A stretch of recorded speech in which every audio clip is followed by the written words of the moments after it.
Bien, estamos de vuelta con más, siendo las 7 en punto de la mañana y como avanzaba antes de la pausa, se encuentra con nosotros don Rubén Castillo Gil, quien es abogado y además presidente del Consejo Nacional de la Empresa Privada. Don Rubén, una vez más, qué gusto saludarlo. Buenos días.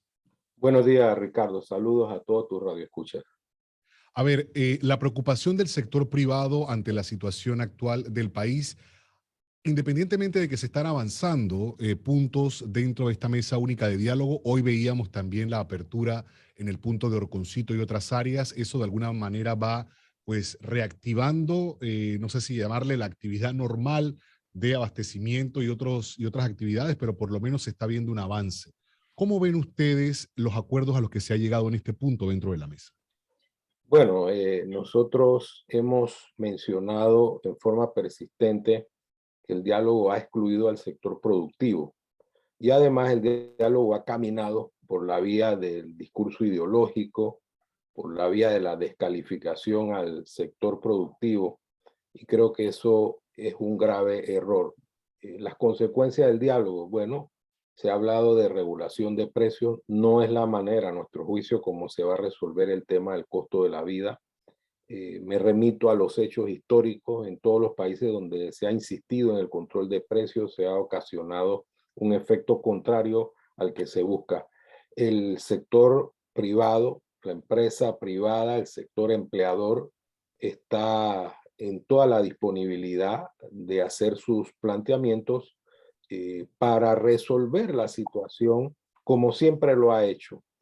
Nos parece un error gravísimo que se haya excluido al sector privado y que además se haya planteado algo que consideramos eh, absurdo, porque se ha dicho que el sector privado va a entrar en una segunda fase, y esa segunda fase no se sabe cuándo es, no se sabe la metodología, y de paso, en la primera fase ya se están llegando a acuerdos que pueden incidir en la actividad productiva.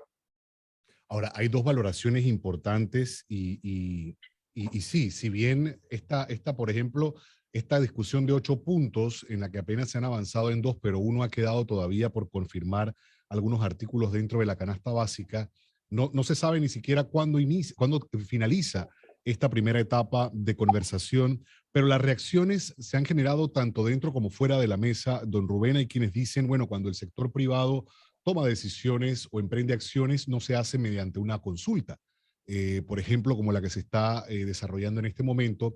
Y ayer teníamos oportunidad de consultar sobre varias situaciones y varios puntos de los que se han tratado dentro de la mesa y la propia situación que ha llevado al país a esta realidad. Y el doctor Francisco Sánchez Cárdenas reconocía el derecho que tiene el sector privado de participar, pero pensaba que el ingreso pues, podría causar un empeoramiento en la crisis por la reacción que pueda generar en quienes están ya de la otra parte de gobierno, o sea, la contraparte del gobierno en este grupo, los sectores, ya sea sindicalistas y de la población en discusión. ¿Cómo lo ve usted? Bueno, es un punto de vista que no comparto de ninguna manera. Si nosotros hacemos participar a los grupos del país pensando en la reacción de los otros, entonces no tenemos capacidad de diálogo. Eso es algo que no pudiéramos comprender si nosotros tenemos que pensar en principio que somos panameños. Eso es lo más importante, y que podemos discutir racionalmente a pesar de nuestras diferencias.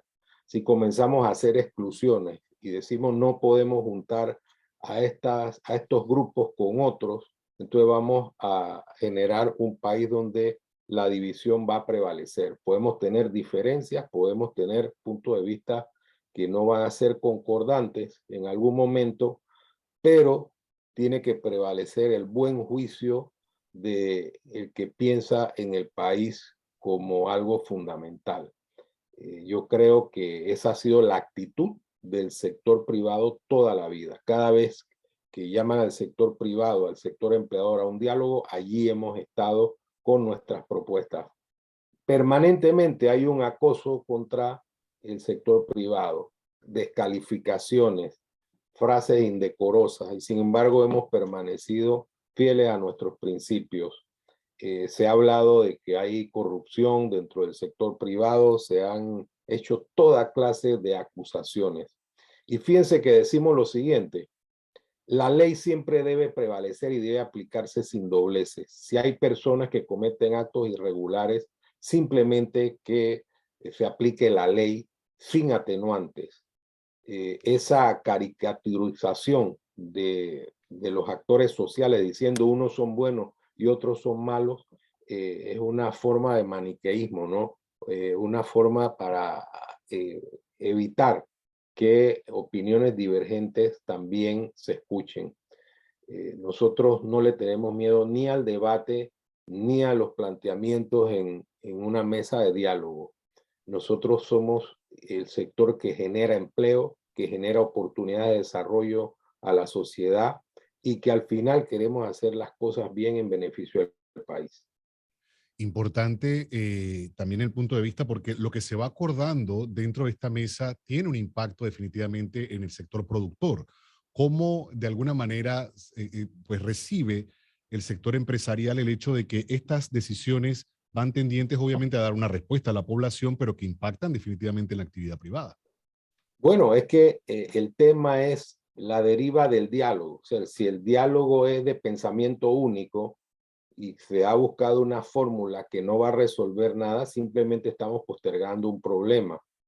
Yo creo que es un error afectar el sistema de libre empresa. Y me preguntarán, ¿y cómo resolvemos la situación del coste de vida? Hemos venido de un periodo de tiempo muy complejo con la pandemia, con el tema de la guerra, con el tema del aumento de los fletes, un periodo verdaderamente complejo para el país.